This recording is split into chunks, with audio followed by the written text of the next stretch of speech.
r/Askreddit. Dads of Reddit. What's your best don't tell mom story? My parents divorced and my mom remarried. When I was about 10, she became a bit of a holy roller. When I say a bit, I mean off the deep end. For context, this was the mid-80s. Suddenly, cartoons were evil. I couldn't watch He-Man, Voltron, Richie Rich, Tom and Jerry. Nothing. She could see evil in anything. Smurfs taught homosexuality. He-Man taught witchcraft. Richie Rich taught greed. And so on. Magazines were evil too. I was at the age where driving was in sight, so I had various car magazines coming to the house. Not anymore. Why? Because the sexy bikini-laden car models taught hypersexuality, and it would turn me into a rapist. Don't even get me started on video games either. I was only allowed to play religious video games and watch religious cartoons. Also, no TV in my room anymore, because if I was left alone with a TV, I'd end up being influenced into being a gay, murdering, Satan-worshipping warlock. My dad and stepdad hated each other, but looking back, they both looked out for my best interests. They both thought my mother's religious stuff was a bit nuts too. So, they had some common ground. As a side note, my stepfather must have a special place reserved in heaven for him because he stuck with her through a decade of absolute hardcore religious fanaticism. She's much more reserved now. Anyway, on weekends, I'd see my dad. When I'd get there, he'd have a couple VHS tapes ready for me, all my favorite cartoons. He and I would spend half a day binge watching all that animated evil. And my car magazines were now being delivered to his house, so I got those too. My dad bought me a small TV for my room. It was a 13-inch camping TV. It was about the size of a milk crate. My room had a lot of angles in the walls and ceiling, so I had some good hiding spots. My mom went on a retreat and came back all gung-ho thinking I was on drugs because the evangelist said that any child who wasn't as interested in church as their parents is a child who's being influenced by the devil and most likely is on drugs. My stepdad said he'd search my room for the drugs. She and I stood and watched. He ended up finding the TV, which was in a box in a hidden hole behind my bed, but he didn't tell her. He found my stash of Mad magazines too. To her, those were 100% filth. He didn't tell her about those either. After saying my room was clean, she left. He walked out with a wink. When I came back from school the next day, my stepdad had moved my bed and built me a fort in the hidden hole that had a little entertainment center built into the backside of my headboard. He also added two brand new gaming systems. It was cramped, but whenever my mom was off, he and I would gather around my tiny TV in the hidden hole and play video games. Why hide? Because he wasn't allowed to play video games either, and he didn't want to get caught either. Whenever she'd come in, we'd pull the cord on the entertainment center which dumped Legos out and covered the TV and video game consoles. We'd tell her we were playing Legos. She'd ask why we were in the tiny hidden hole, and he'd just be like, "Forts are awesome, babe." She thought we were nuts, but we got away with it. Cheers to all the dads who helped us get away with shit. I'm a dad, but this story is about my dad.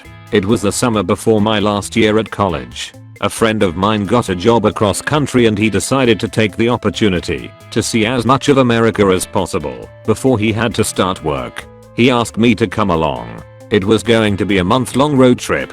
We'd contacted a few friends and relatives along the way where we could crash. The company was paying for gas and 5 nights hotel, and we brought along a tent for the days we didn't have a place to stay. I'd saved up a little money at my summer job. The night before we left, my dad was sitting in his recliner reading the paper as always. I sat there on the couch watching TV. Now, my dad was a very conservative man. Old school.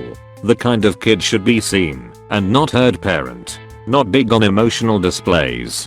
Frugal to a fault. So after everyone else had turned in for the night, it was just me and him. He motioned me over and pulled out an envelope he had hidden. Looked at me over his reading glasses and said, "Don't tell your mother about this," as he handed me the envelope. It was filled with money. Not a lot by today's standards, but a lot in 1986, and without a doubt more money than I'd ever seen my dad carry. I sat down and said I don't know what to say. He responded, "Have fun," and went back to his newspaper. He died 6 months later. That moment was the last real one-on-one interaction I had with my father. A little while after he died, my mom was going through his dresser drawer when she found his stash. Apparently my dad had been squirreling away cash for years, walking around money for when he went on one of his many fishing trips. He dipped into it so that I'd have some walking around money on my trip. Went fishing in questionable conditions. Left the harbor in 6 to 8 foot waves in a 19 boat. Probably shouldn't have gone out at all in retrospect. Had a great day off fishing in the lee of a point. Start to head home and things had deteriorated big time. Going home in 10, 12 foot waves with big ones hitting 14. Struggling to even make it through them. All this is happening in late November in the North Atlantic. Bad fucking news. If anything goes wrong, no one else is out there to help us. My dad tells me at one point, take your life jacket off. It won't help out here. It will just make the inevitable take longer. We make it home or we don't. I love you. To this day, that's the only time I have been scared on a boat, and I have been in some serious situations. When we made it back he said never tell your mom what I told you.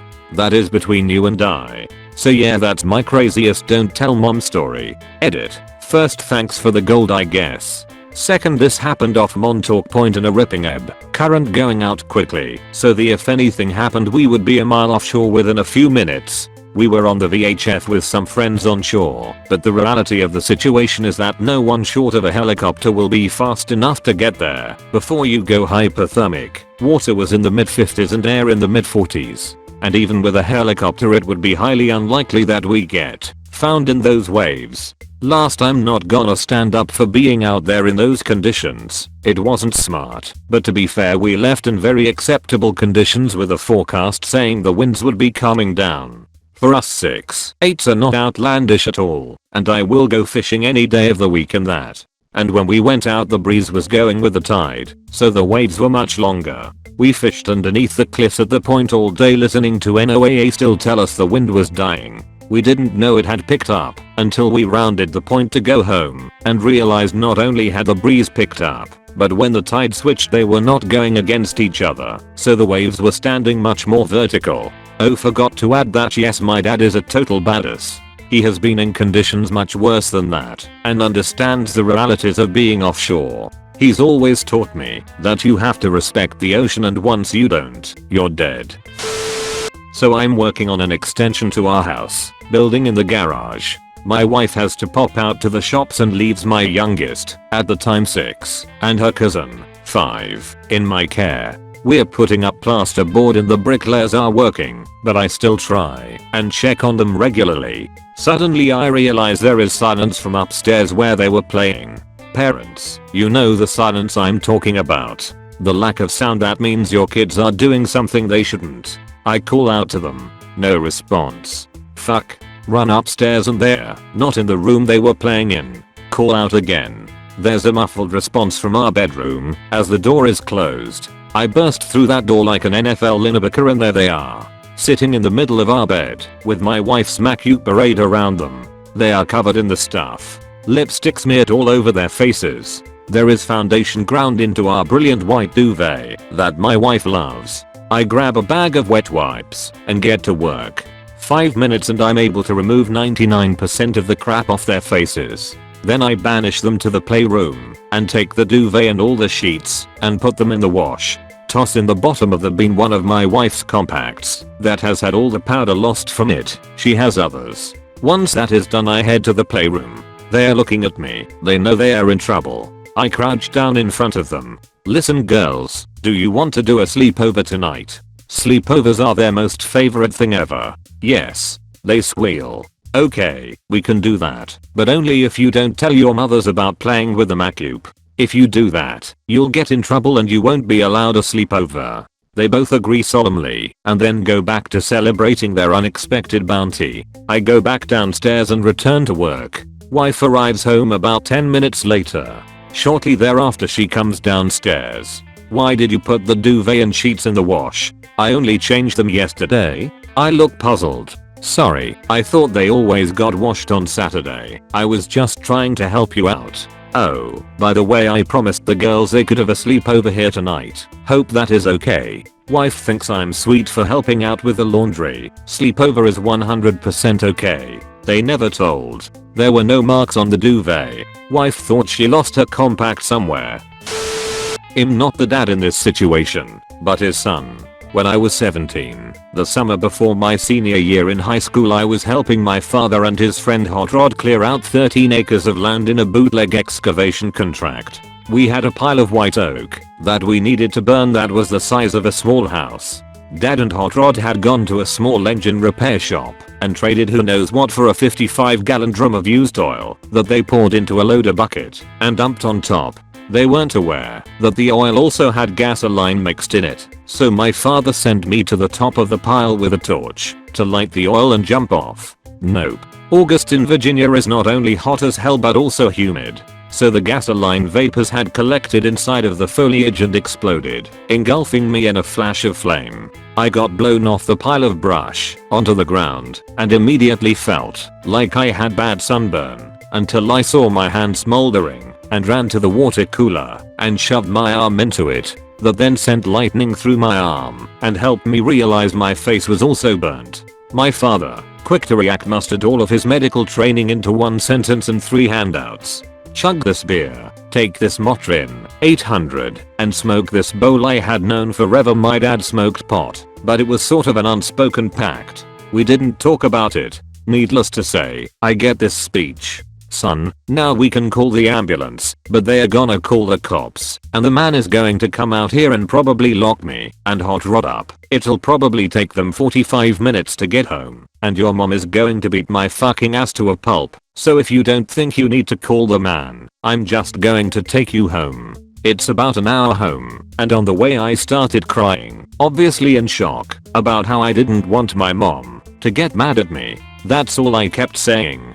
Dad really didn't say much, because that's just how he is. We pull into the driveway. He says, you stay out here, I'm going to go talk to your mother, and after a few minutes, he sticks his head out the front door and waves me inside. Mom didn't say a word. She acted like everything was as right as the rain. She had to cut my shirt off of me, and I hopped in the shower, then was trying to eat a bowl of cereal, but the right side of my face was swollen shut, so I was just making a mess. Mom comes in the kitchen.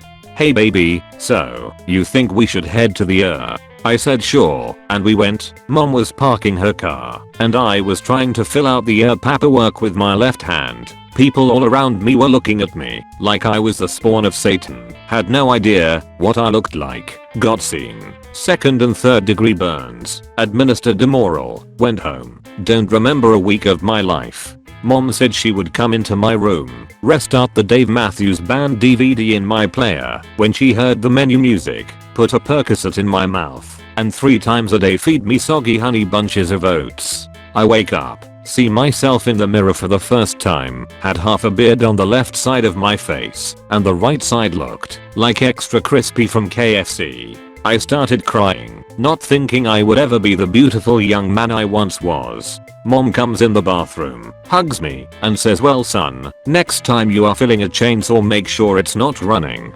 That son of a bitch pulled a don't tell mom to save his own ass and made me look like the idiot in the process. I'm not mad at him, never was. We joke around about it still. He always shuts up when I tell him to make sure X, Y or Z is turned off before he goes to fill it up. I have a little scarring on my hand where the burn was the worst, but nothing you don't notice when it's not cold outside or I don't have a tan. TLDR, my dad accidentally set me on fire and lied to my mom to save his ass. My dad and I were hunting. This was a long time ago, 2 states over. Dad, a friend, myself, and the friend's son. 2 days in, my old man lets loose a few shots at the whisper/shadow of moose we'd been hunting on and off for 2 days. This particular year those moose were really stressed and they were jumpy and frantic. The bullet through and through the neck, a small sapling, and goes for another 1.5 miles, hitting another hunter who was following the moose from another direction. The bullet was close to its terminal decline and pierced his leg transverse through the calf. We hear the howls, and his companion, also a youngish son, was in a panic.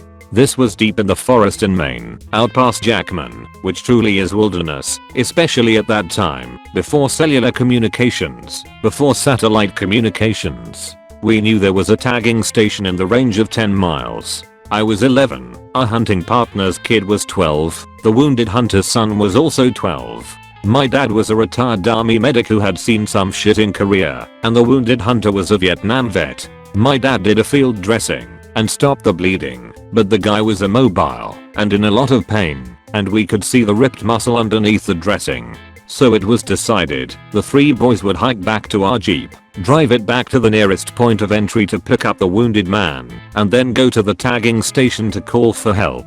So we hiked 8 miles, the other kid crying his eyes out, drove the Jeep. I was nominally able to drive. It was an old Jeep with 3 on the floor gear shift I think, through some serious woods, off-road for most of it, back to the site. I had about 2 years of Boy Scouts and some basic woods knowledge for navigation.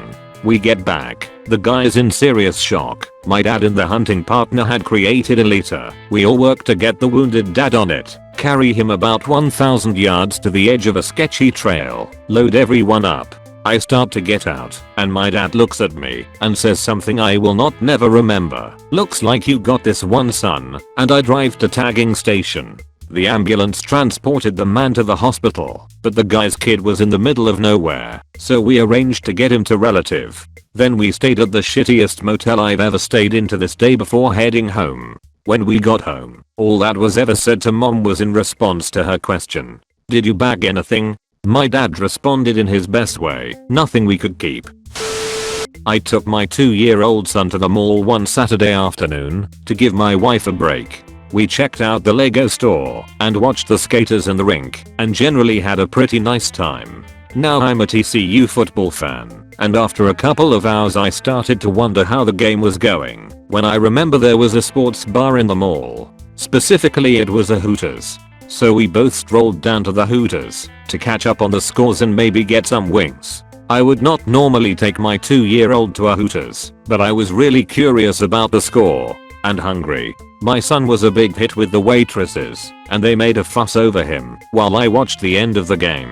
I guess they don't get many baby customers. They brought him a special jelly sandwich and showed him the Hooters OWL logo on a coaster and told him it meant Hooters. He then saw the same OWL logo on the waitresses' t-shirts and pointed at their chests and yelled Hooters, Hooters, Hooters, which really cracked everyone up and encouraged him to keep doing it. He drew quite a crowd and was a big hit. But as funny as all this was, I knew my wife would not necessarily appreciate the humor, so I elected to keep the Hooters part of the afternoon to myself. I didn't have to tell my son to not tell mom because, you know, he was only 2. So it's maybe a month later and me, my son, my wife and her parents are all in the van going to get some Mexican food.